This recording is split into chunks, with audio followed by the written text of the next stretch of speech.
If you want to see things differently, you have to look at them differently.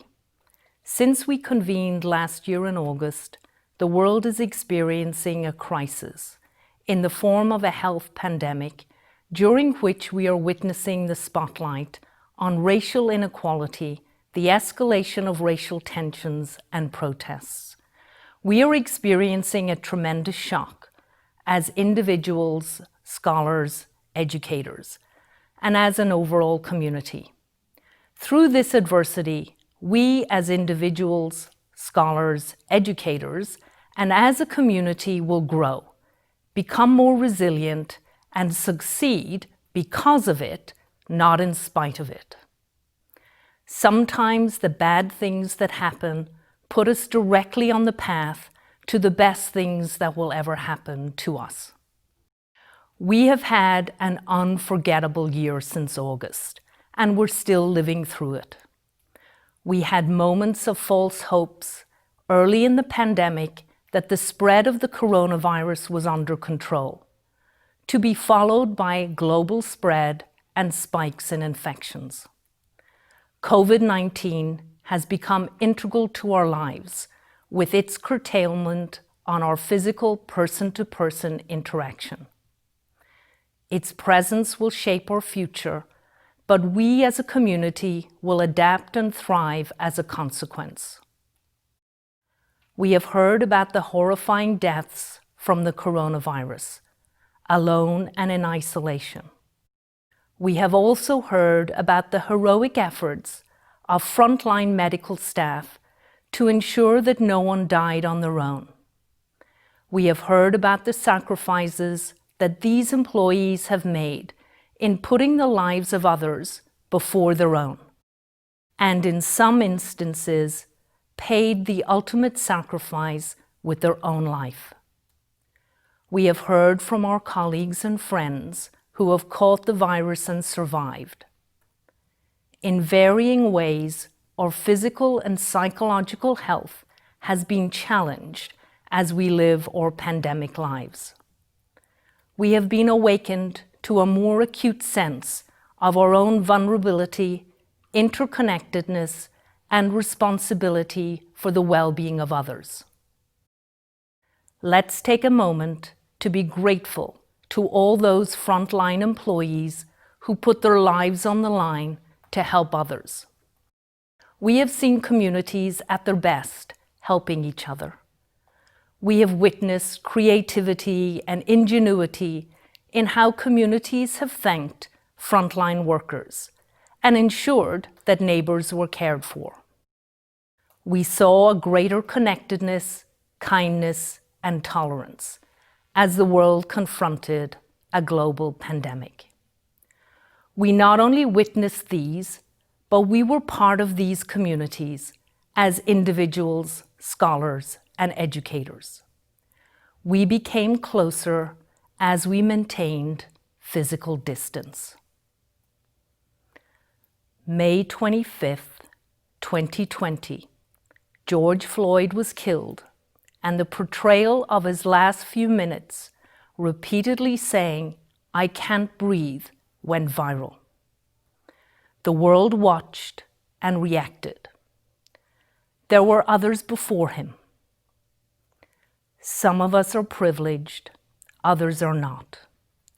Those of us in a privileged position can run as a form of exercise and not be seen to be running away from something. Ahmaud Arbery did not have this privilege. Protests over the death of George Floyd quickly spread worldwide and have rallied against racial discrimination and the abuse of power. Many countries, organizations, celebrities, and ordinary individuals sent messages of concern about the killing of George Floyd. 8 minutes and 46 seconds became a symbol of his killing and symbolized the outrage and pain at racial inequality in our society. This year witnessed the power of communities to fight a global pandemic and protest racial discrimination. This indeed has been a year to remember for its traumatic events that hopefully we will look back at one day and say, the change that happened was transformative, and society is radically different for underrepresented groups. I hope that the Academy of Management will also transform and thrive. Thank you to Anita McGann, who through her efforts in the late 2017 made it possible for the Academy of Management to take a professional stand against racial discrimination and the abuse of power. Thank you to the members of the GDO Division and the Diversity and Inclusion Activity Committee for promoting issues on behalf of underrepresented groups.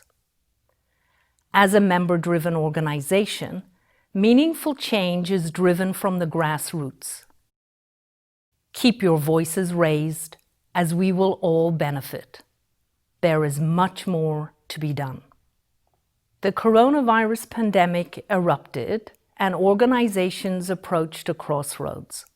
Weather the COVID-19 storm and hope for the best, or see the crisis as an opportunity to shift the modus operandi from marathon training to sprint training.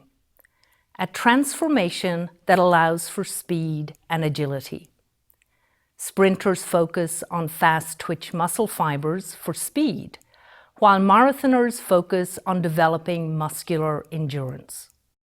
We, as the Academy of Management, excel at marathons, and we have acquired the muscular endurance for holding a large physical meeting for 10,000 plus attendees every year. We have the expertise, the routines, and the developed requisite muscle for this through years of training. The spread of COVID-19 around the world, with countries getting their own moment in the limelight as the current hotspot, pose the ultimate challenge for us. Were we going to manage to hold our physical meeting in Vancouver? We had trained for this, and we had trained all our members for this. On the 7th of May, 2020, the Board of Governors took the decision to cancel the physical meeting and hold our annual conference virtually. We had 3 months to develop fast-twitch muscle fibers and sprint. We had to throw out our endurance expertise, and as Carol Kulik said, we have to build the plane and fly it at the same time. We seized the opportunity to experiment within a virtual conference, the first in the history of the Academy of Management. And with an adrenaline-fueled sprint, we broke through the barriers of our comfort zone. Rather than waiting for the next jolt to happen, we need to think about designing speed and flexibility into how we do things. Our divisions, with their agility and speed, were able to pivot to translating part of their program to a virtual format. It was an extraordinary effort on their part, and combined with the willingness of headquarters staff to enter uncharted waters, we have a groundbreaking, for us, 2020 conference. In the words of Nelson Mandela, it always seems impossible until it's done. Mistakes are guaranteed, imperfections will be seen, and we will throw in a few technological glitches for good measure.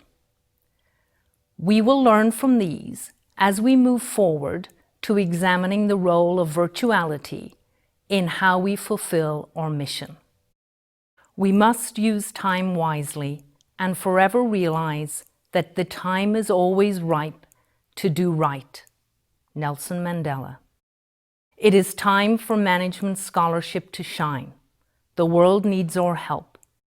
Organizations have undergone change at an unprecedented speed in an uncertain social, political, and economic context to address immediate challenges triggered by the global pandemic.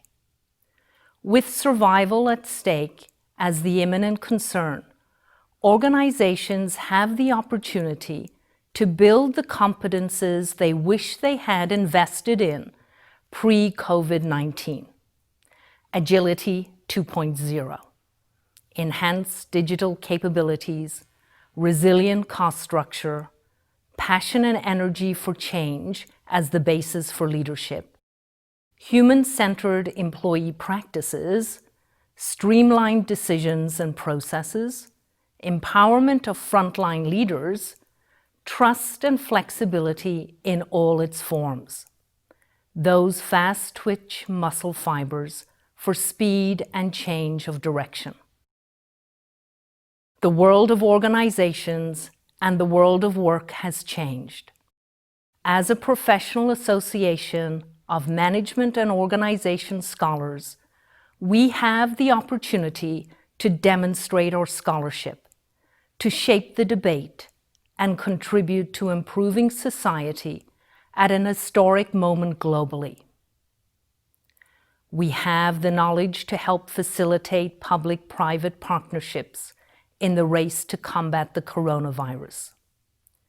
We have the knowledge on community resilience and on the importance of sociable communities to weather the impact of contagious diseases.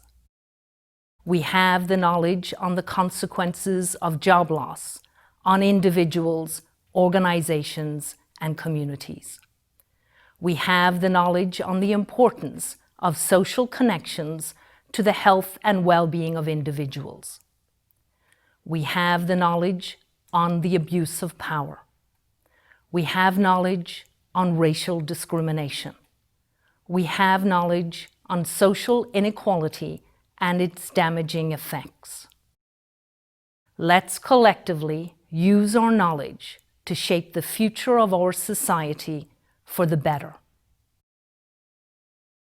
There are questions to be asked and answered. To the young management scholars, this is your moment. Much of the transformational management research was propelled by catastrophic events. World War II pushed social scientists to understand human nature in the hope of making us better human beings. Kurt Lewin was driven to use science to solve problems in society. One of his early studies set out to change the perception of housewives to cooking animal organs, given that meat was being shipped overseas to feed soldiers and allies. Fast forward 80 years, and we are living through a defining moment in our history, which raises critical and fundamental questions to help us understand the world we are living in, and ultimately, to use our knowledge to improve society. To the young scholars, be bold, ask the difficult questions, be ambitious and groundbreaking in your research, as you are the future of our field. To senior scholars, use your wisdom to help us thrive. You've been through many societal changes and challenges, and you are critical to this call for action, to provide leadership at a time of tremendous change. As an organization of management and organizational scholars, let's celebrate our newly acquired online teaching skills and how quickly we transitioned when it mattered. We have adapted and will continue to adapt. We are now Zoom experts and more accustomed than ever to online interactions.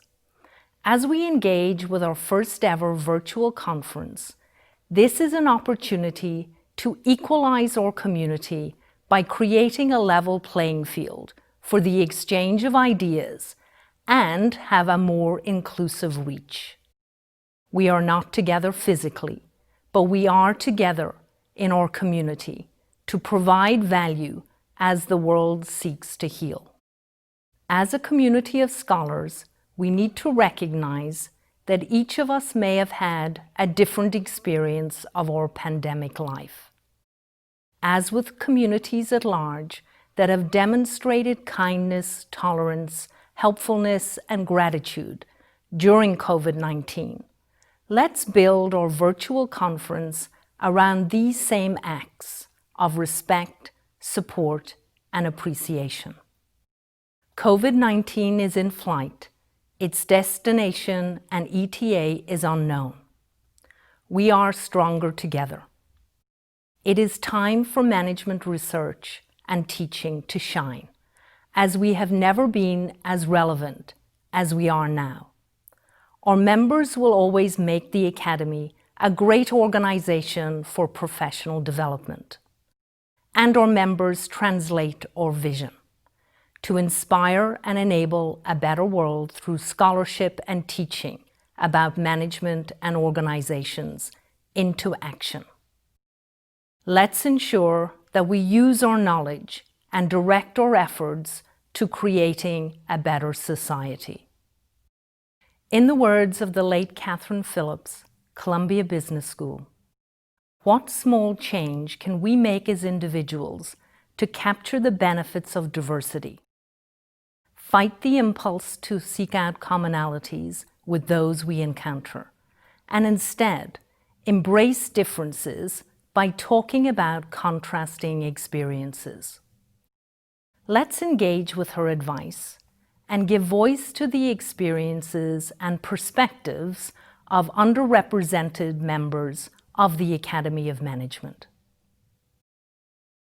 In closing, imagine the Academy of Management in 2025 having survived the global pandemic and thriving in its aftermath.